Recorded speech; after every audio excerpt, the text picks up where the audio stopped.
All right, everybody, it's time for Exploring Buddhist Concepts right here on the Era TT Radio. And of course, this is where we are joined by Kasi Senghor. Kasi, good morning to you. Okay, well, I'm not hearing Kasi this morning. Hmm.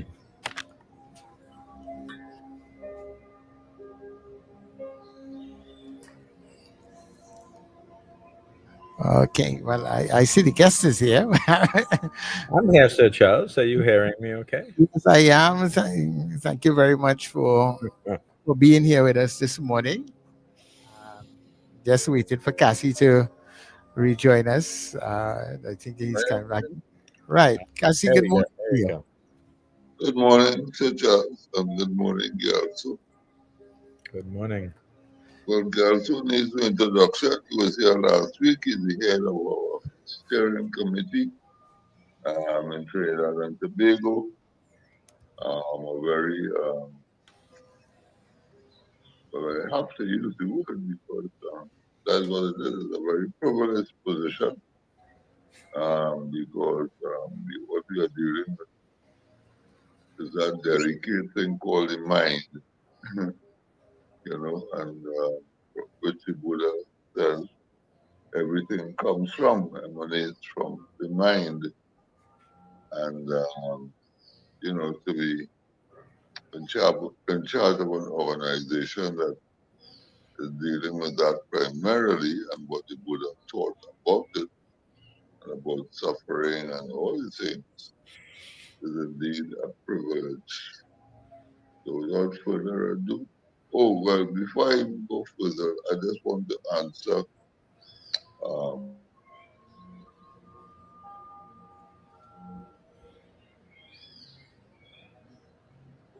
the interpretation of male slavery.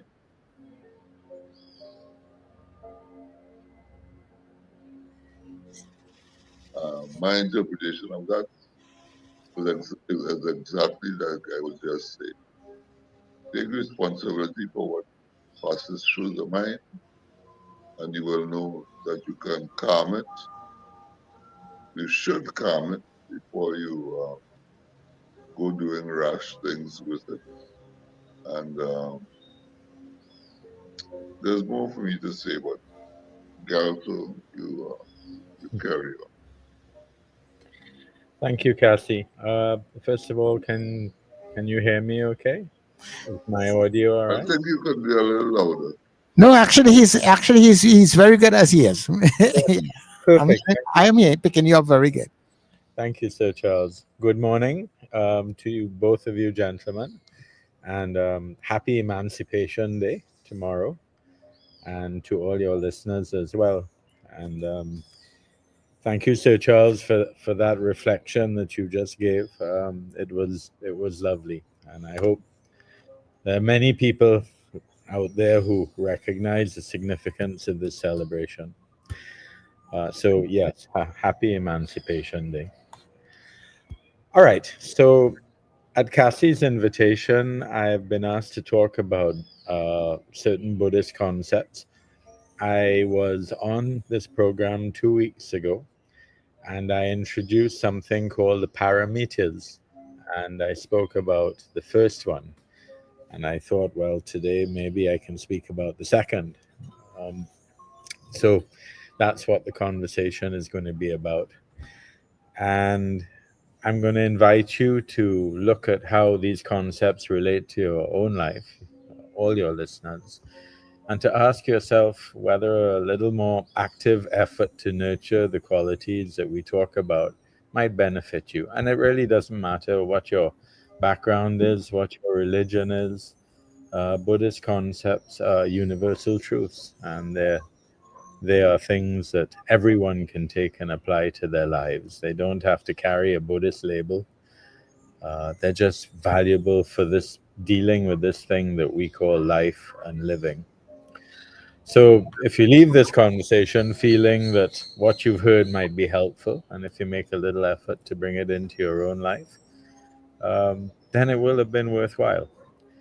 At all times, whatever we say on this program, it's treat it as an experiment. Don't overthink it. Listen to it, make your own judgment, and if it sounds valuable to you, try it. See if it works for you. And do that without any reservation or hang ups that, oh, it's a Buddhist principle and I'm not into that. Just try it and see what it does to your life. Because I can assure you, there is a potential to change your life in a wonderful way simply by learning to wake up to the reality of things around you. Often we close ourselves off from life. So, the concept I was talking about, I am going to be talking about, is this thing called the parameters. I began when I was talking 2 weeks ago on this show. I said that the word parameter, it's a Sanskrit word. It's commonly translated as perfection, and the way it is popularly translated is the perfection of the crossing over to the other shore. What does that mean? It means that it's an analogy. It means that from this shore of suffering, we cross over to the other shore, the shore of well being. Or from this shore of anger, we cross over to the shore of non anger.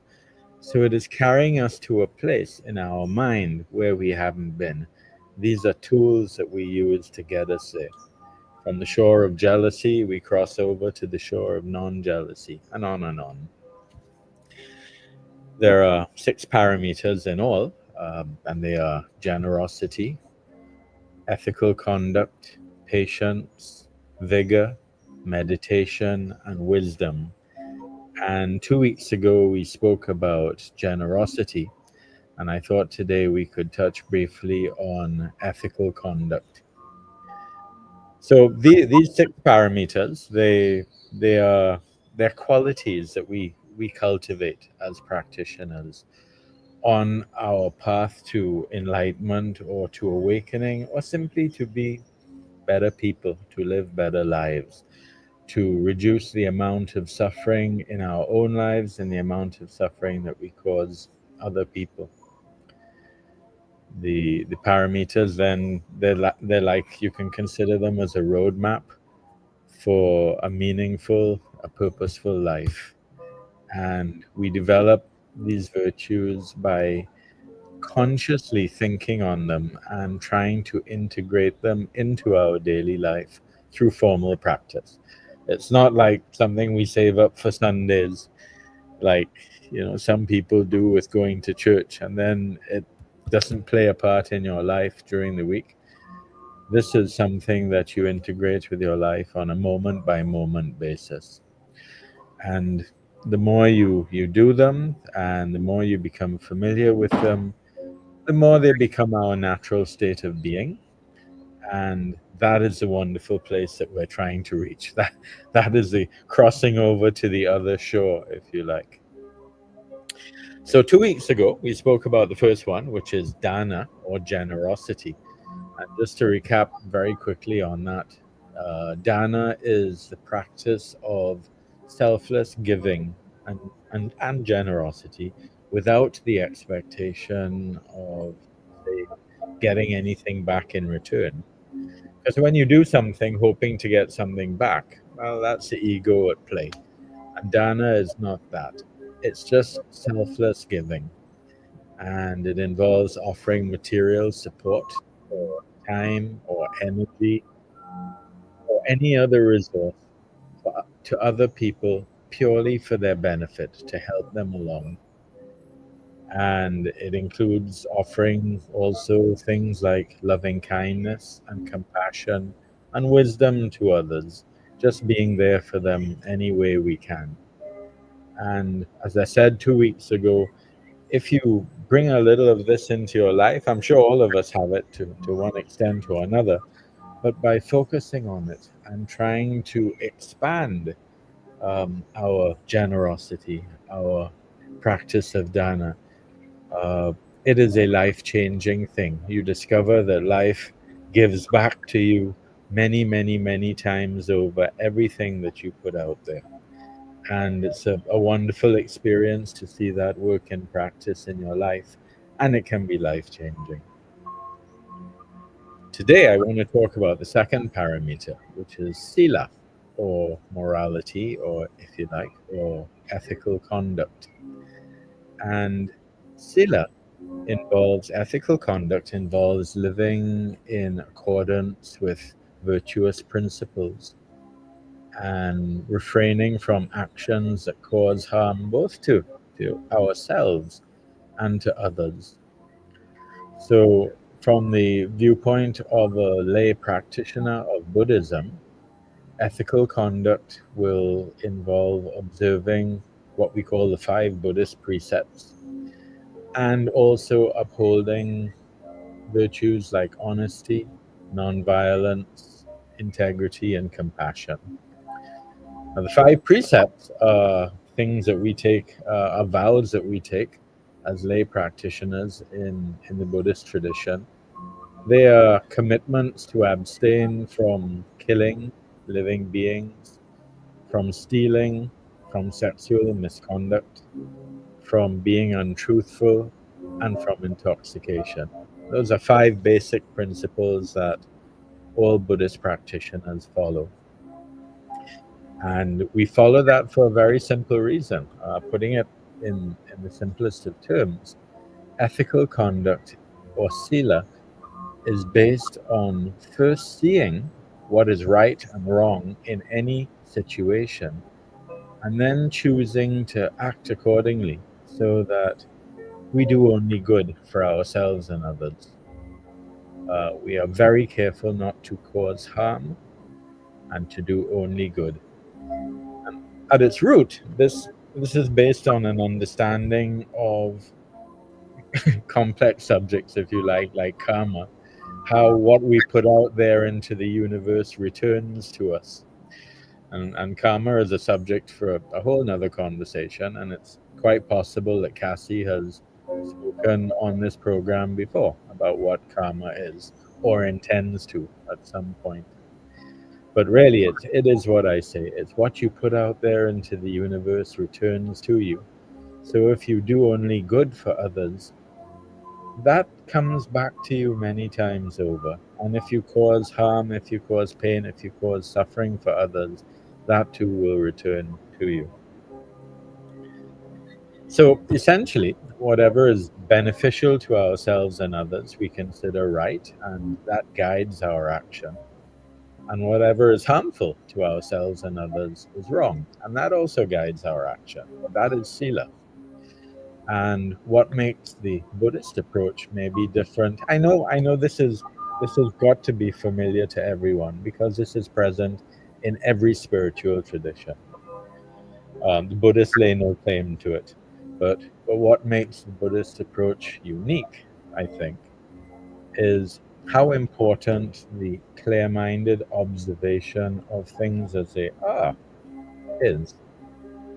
Just stopping and looking and seeing things, trying to see things as they actually are, so that we can recognize where the harm is, we can recognize where the good is, and then we can decide on the right action to take.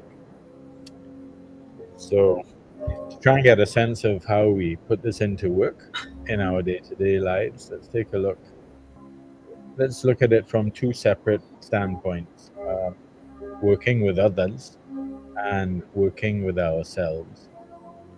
So, where working with others is concerned, first in the practice, we certainly we try our best not to harm others in any way, and this is, I guess, discipline in the actual sense. Don't do harm to other people. If you have that quaint picture in your head about Buddhist monks trying to, stepping around a grasshopper on the path because they don't want to mash the grasshopper and kill it. Well, that is actually very true. There's this Buddhist precept about not taking life, not harming life, not harming any life, not just human life, not harming any life at all. Having a deep respect for all life because we see our interconnectedness with all other beings. From an ant come up. And then we go further than that. Yes, you don't want to cause harm to any beings, but we we can't leave it there. We strive to do good. We strive to help others, which is also the main feature of that other parameter of dana, generosity, that we spoke about 2 weeks ago. We have to acknowledge that everyone suffers. Everyone that you meet has their own backstory, and it is part of the human condition that suffering exists. We simply can't see the unspoken pain of other people.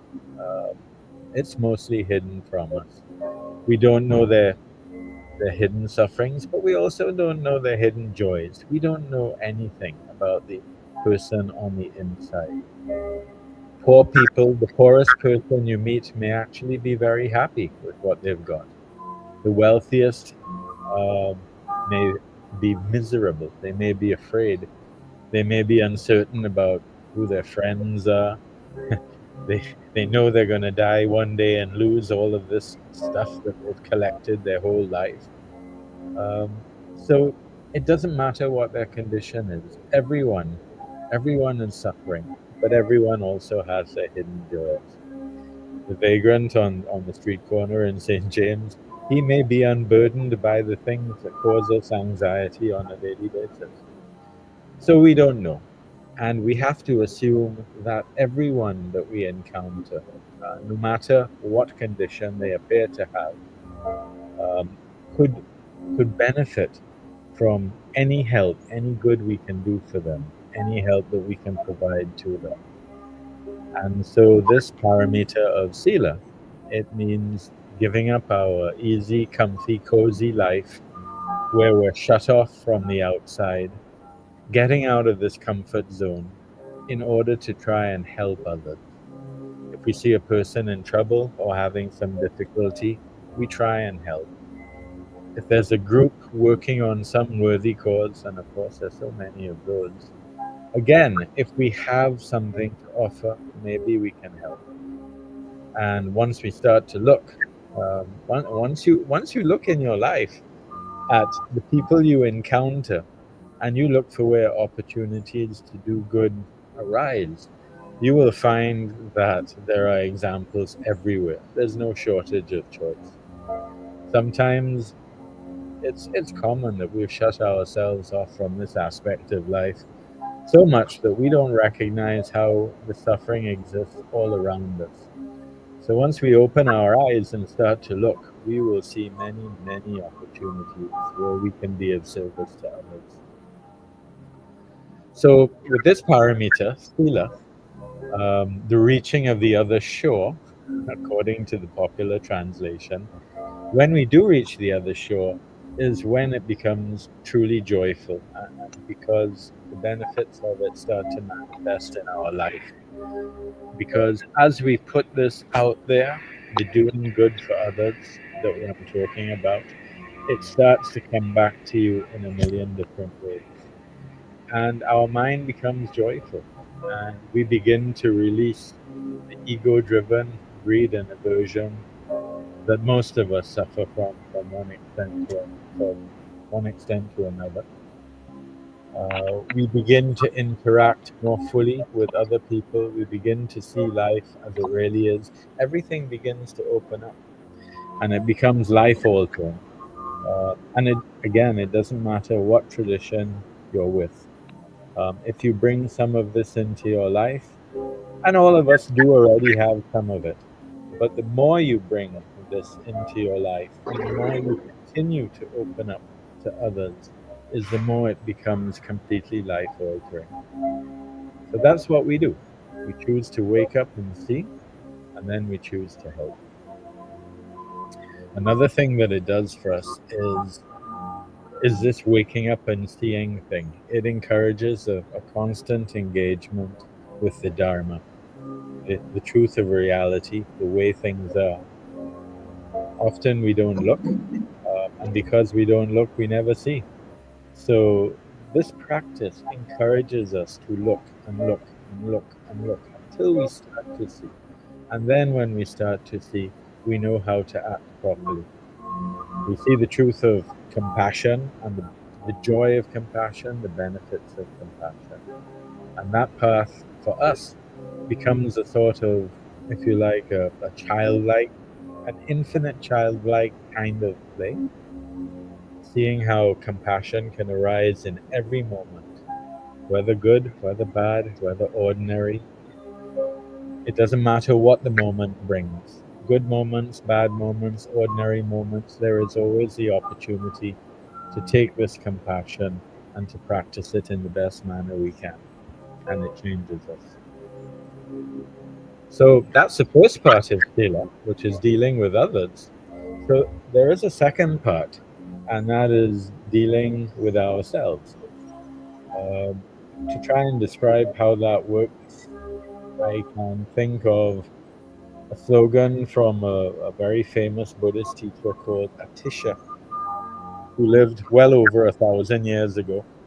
And he offers a simple but extremely practical approach. And he advises, and this is a slogan, he says, work with the greatest defilements first.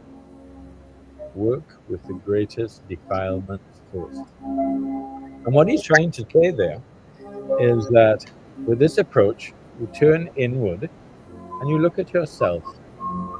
You look to see where your own greatest hang up is. And you have to be honest because sometimes this is uncomfortable. We all like to think of ourselves as perfect people, although we know we're not. Atisha is telling us look inward and find where that great hang up is. Are you too angry? Are you jealous? Are you spending too much time with small pleasures? Do you feel impoverished or lacking in some way? Are you a workaholic?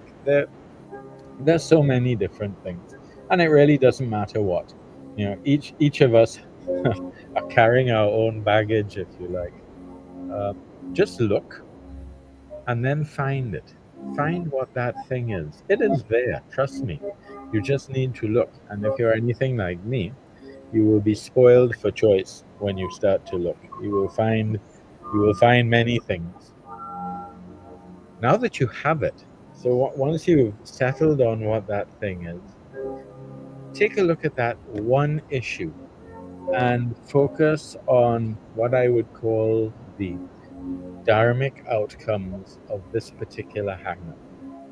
In other words, try to see where this thing brings suffering to yourself and where it brings suffering to others. Really, really, really look at it. And then look further, see where a different way of acting or responding can transform that, can change the suffering into joy. Look at your own behavior and see that if you did things a different way, the result could be really, really different. And when you see it clearly, then you see that the opportunity to abandon the unskillful action becomes full of potential. And when you've got that, it means that this act of looking and seeing, it moves seeing the Dharma as it is, moves from being a hobby or a spiritual carve out, if you like, that you reserve for once a week or special times of the day. It moves into the center of one's way of living, to the core of yourself, to the underlying basis of each and every moment of life. You carry this thing around with you. You've identified what this issue that you have is. You see how transforming it by acting in a different way can turn the harm into good. And then you carry it around in the center of your life so that every time this thing has an opportunity to arise, you catch it as it arises, and you now have the ability to act in a way which brings the joy rather than the suffering. So, a very clever way of dealing with oneself. And as Atisha says, start with the greatest defilement first. It means don't pick up on everything that you find. Just pick up on one thing that you do for whatever reason that you've done for years, maybe, that is not so skillful and tends to bring suffering into your life, or tends to bring harm to others, and resolve to change that one thing and see how it works. Act differently. Right. So there you have it. That is the Buddhist parameter of sila. Um, it's not a difficult thing to bring into your life, but it takes commitment, it takes resolve, and it takes a desire to see things and to change. Given that, it's pretty easy to do, because most of us are probably doing it to a large extent already. Most of us are filled with good. It's not just a Buddhist thing. It doesn't matter, as I've said many times, it doesn't matter what your tradition is. It's not a Buddhist thing. But what we do as Buddhists is we formalize it, and that really helps to deepen. So I encourage all of you to try and find a way to kind of formalize it in your own daily living. Make a commitment to yourself to try and work on this and bring it up in your life. It's wonderful having a group of people to help and support you. Um, as Buddhist practitioners, we're lucky. We have this thing called the Sangha, which is a group of like-minded people that we all try and help each other along this path. It makes things easier, but it's not critical. If you don't have this, you really don't need it. And I hope you probably heard enough this morning to encourage you and to make you realize that you can do it entirely on your own, and that there are benefits to be had. Frankly, you've got nothing to lose and everything to gain by giving it a try. So, with that, I'm going to wrap up my talk and throw the mic back over to Cassie and Sir Charles and to any of the listeners who might have questions. Thank you very much. Yeah, so well, I'm going to unwrap. You are wrapping up your thought, but I'm going to unwrap it because you mentioned two parts, one going out and one journeying in. And what I would like to hear more about, because really, I'm really extending myself trying to hear you. Maybe everybody else is hearing through like loudly or whatever. But um, those two prongs, where you are going outward and where you are going inward. Could you give a little more expression to those ideas? Sure. Well, as I've said, going outward, it's this parameter is about um, seeing the harm that we, through our non-seeing, that we inadvertently cause to both ourselves and to others. So the two prongs, as you put it, deal with breaking down the harm we cause to others and the harm we cause to ourselves, and looking at them independently and engaging with a series of practices on both sides that help us deal with that. When it comes to dealing with others, it's trying to manifest a little more goodness in our lives out to society as a whole, looking for where opportunities to help arise and to take them, at all times avoiding doing harm to others. And it's simple enough to see when you look, but you need to stop and look and see. That's the basis for all our practices. And then to encourage yourself not to do nothing, to do something, to become active, to, to get involved in something, to help others where we can, and then to bring that into our lives on a daily basis so that it becomes our way of living, looking for opportunities to help. That's the first prong, that's helping others. The second prong, which is helping ourselves, um, the practice that I spoke about was using was based on Atisha's slogan of start with the greatest defilements first.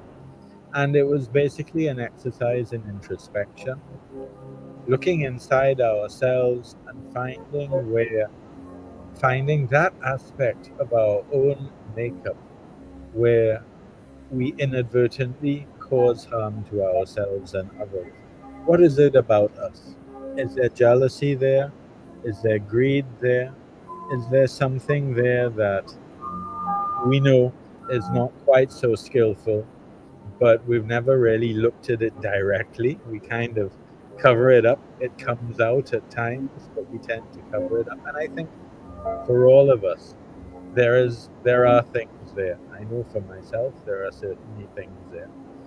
So this practice encourages you to look, to stop and look inside and confront that thing that is perhaps not so skillful in your life, to see where it causes harm to yourself, it causes harm to others, and then to look further and to see where you might act in a different way. And the result, instead of causing harm to ourselves and others, the result completely turns around and does good for ourselves and others.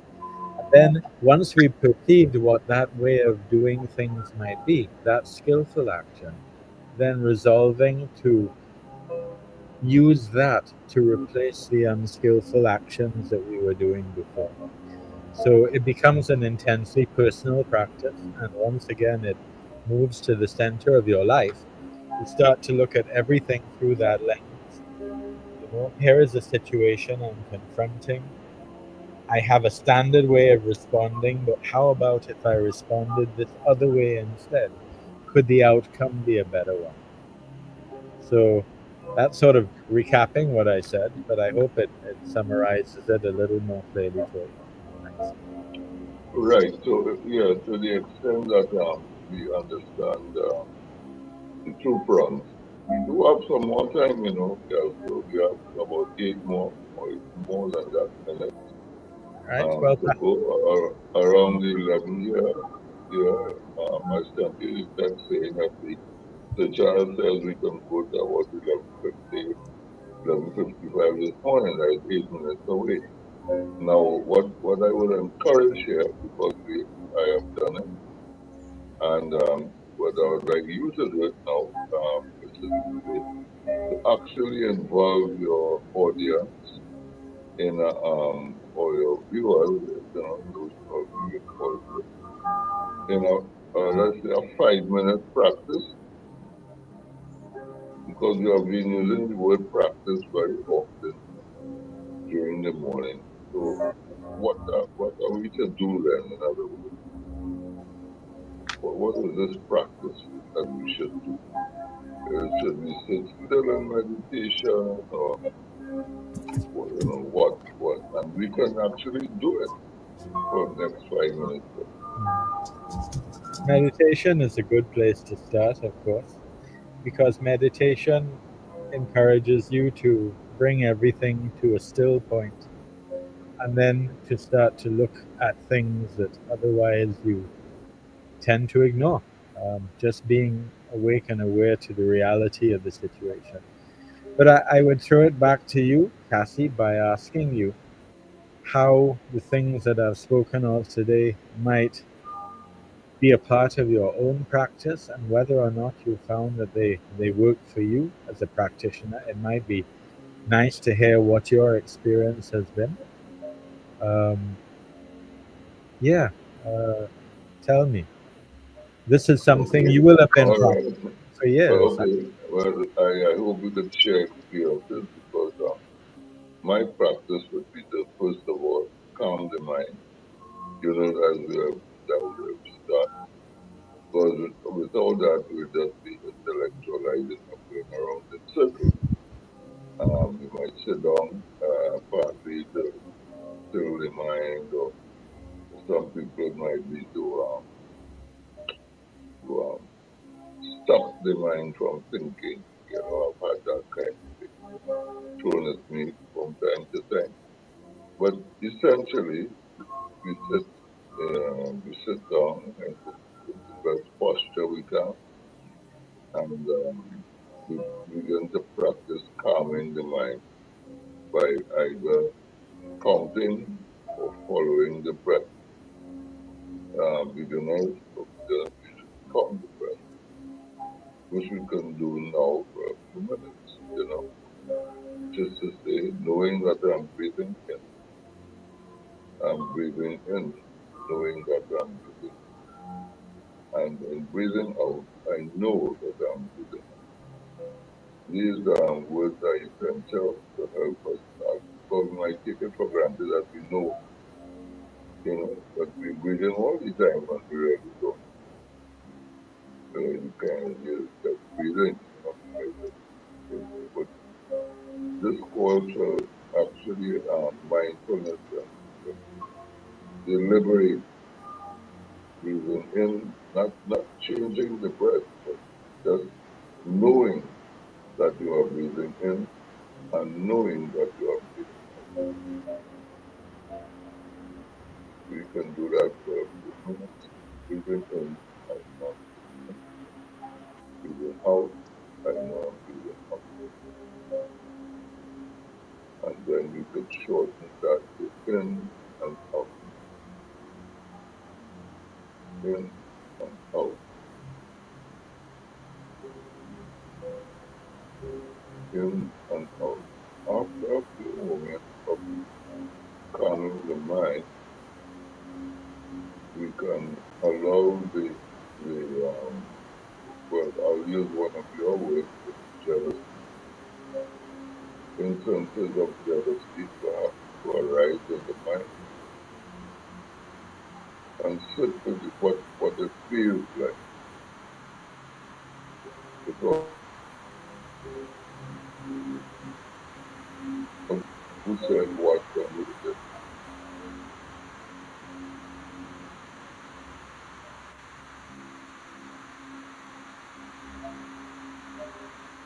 feels like to be jealous. If you can, that is, after a few minutes of calming the mind, and you can actually feel jealous, and you can do that for a few minutes also. And then you can use either song or sight or touch or what have you to be an anchor to help you to come back to the feeling of jealousy. And that can work for any other emotion, any other idea that you might have in the morality area, one of the precepts, whatever we are. I think you recommend, or it was recommended when you were speaking, that we go to the most difficult defilement as it were.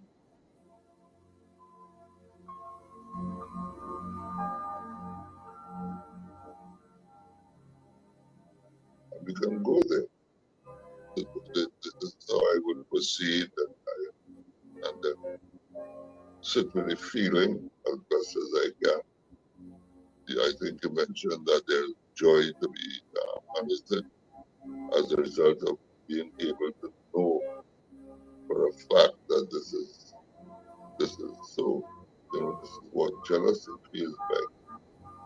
And I want to agree with that. I have experienced that stuff on both sides, the joy of it and the pain of it, so that it doesn't become, I don't become attached to this, the joy of realizing that I know, nor do I push away the pain that comes from knowing that I am jealous. You know, this is how I would say I practice, and maybe you can because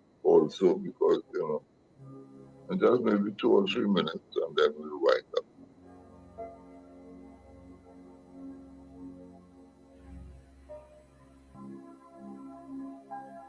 Yeah, yeah. So Yes, please.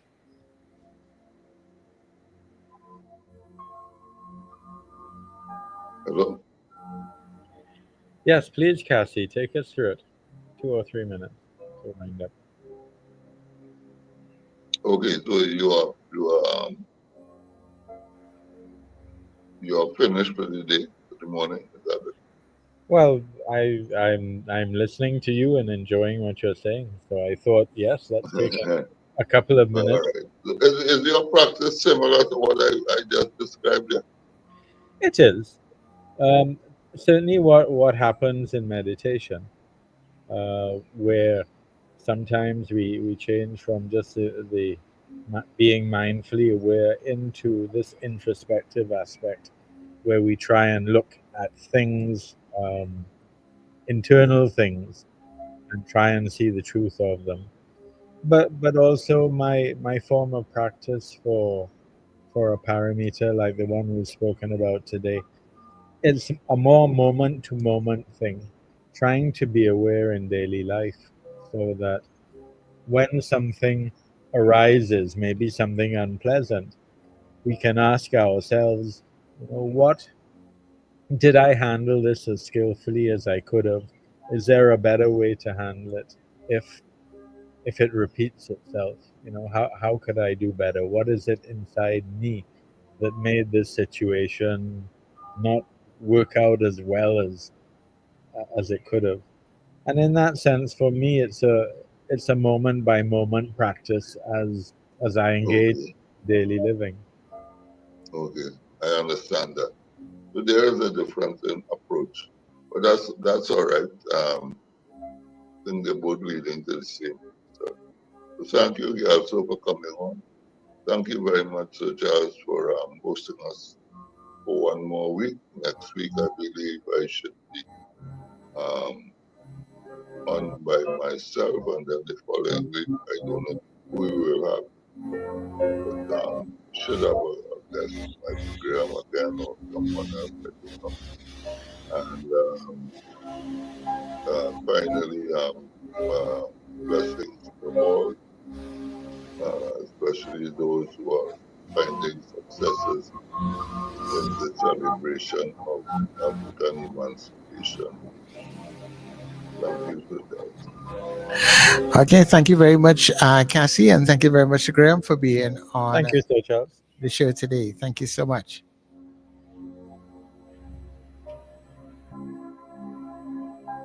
May I be filled with loving kindness.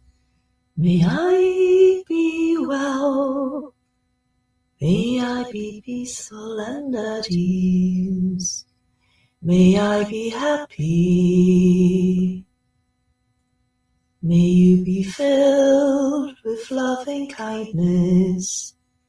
May you be well. May you be peaceful and at ease. May you be happy. May we be filled with loving kindness. May we be well. May we be peaceful and at ease.